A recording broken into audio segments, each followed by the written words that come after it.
تتجه مساء الأحد أنظار أنصار الموب والجمهور الجزائري كافة نحو ملعب مولاي عبد الله بالرباط المغربية الذي سيحتضن مباراة إياب نصف نهائي لمسابقة كأس الكاف، والتي ستجمع بين الفتح الرباطي المغربي ومولودية بجاية.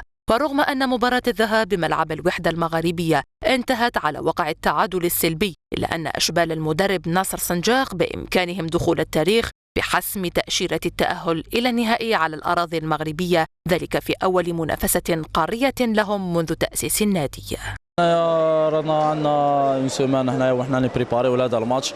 ما يخفالكش ثاني المباراة 0-0 درناها في بجاية، تبقى الحظوظ كامله، تبقى الحظوظ قائمه. حنايا راح نروحوا المغرب ان شاء الله نرجعوا بكاليفيكاسيون. ما يخفالكش ثاني فريق الفاس مش راح يستنانا ولا احنا نلقاو مباراه سهله. حنا راح نديروا ان بون ريزولتا ان شاء الله ولا نرجعوا بالكاليفيكاسيون ان شاء الله. Alors donc c'est une demi-finale, donc ça joue sur les petits détails. Non, nous chez nous on a fait un match nul, donc ça fait pas dire نتيجة سلبية. هذه هي لا كوب. ليسونسيال ما تونكيسيش، كملنا 0-0، درنا كرون ماتش، كنا قادرين نربحوا المباراة هذيك، ولكن عندنا مباراة في الإياب ان شاء الله نكونوا في نهارنا. رانا حضرنا كما لازم الحال ان شاء الله، نروحوا للمغرب باش نعاودوا التأهل، نفرحوا كاع الشعب الجزائري والشعب المولودية بجاية. ففي هذه المباراة الحاسمة سيوظف المدرب سنجاق كل أوراقه الرابحة والدخول التاريخ من بابه الواسع. في لقاء الأحد سيركز على خط الهجوم، وهو ما وقف عليه في تحضير سيدي موسى حتى يتمكن من مباغتة المنافس بهدف منذ الدقائق الأولى من المباراة، ما سيجعل الفريق يلجأ بعدها لتسيير المباراة واللعب على الهجمات المعاكسة، علما أن سنجاق سبق وأن أكد أنهم جاهزون لرفع التحدي بحكم أن النادي يمتلك محاربين يتطلعون لبلوغ نهائي مسابقة كأس الاتحاد الإفريقي رغم افتقادهم للخبرة اللازمة. Si ce n'est qu'on n'a peut-être pas l'expérience nécessaire pour gérer ces grandes compétitions, surtout à des moments où la pression monte très forte, parce qu'on est quand même à 90 minutes d'une finale de Coupe d'Afrique. C'est pas donné à tout le monde. Moi, j'ai eu la chance de la jouer il y a 16 ans déjà. Et les joueurs prennent conscience aujourd'hui que ce qu'il faut surtout, c'est qu'on n'ait pas de regrets derrière ce match-là. C'est surtout ça qui est très important à gérer.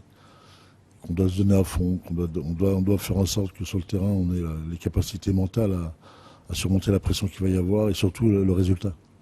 Parce qu'on peut mener au score là-bas et on peut s'effondrer mentalement parce qu'on n'a pas les joueurs d'expérience, on n'a pas d'international, on n'a pas de joueurs qui peuvent maîtriser une pression qui va être assez costaud là-bas. J'espère Inch'Allah que le groupe va pouvoir répondre. من جهته يسعى فريق الفتح الرباطي لاستغلال عاملي الأرض والجمهور رغم صعوبة المأمورية لتحقيق الفوز على بجاية من أجل التأهل إلى نهائي البطولة في لقاء مفتوح على كل الاحتمالات. يكفي الفتح الفوز فقط للتأهل، بينما يمتلك الموب فرصة الفوز بأي نتيجة أو التعادل الإيجابي للصعود إلى نهائي كأس الاتحاد الإفريقي.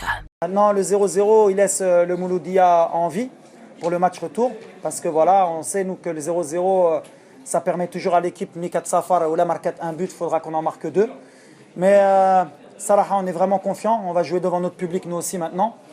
On est très fort à domicile, on a pratiquement gagné tous nos matchs que ce soit en championnat ou en Coupe de la CAF à domicile. تجدر الإشارة إلى أن مباراة الذهاب بين الفريقين انتهت بالتعادل السلبي على ملعب الوحدة المغاربية مع قل النادي البجاوي في مباراة مثيرة شهدت إلغاء هدف أبناء ماغورايا بداعي التسلل. فهل سيفعلها الموب أم يعود إلى الديار خالي الوفاض؟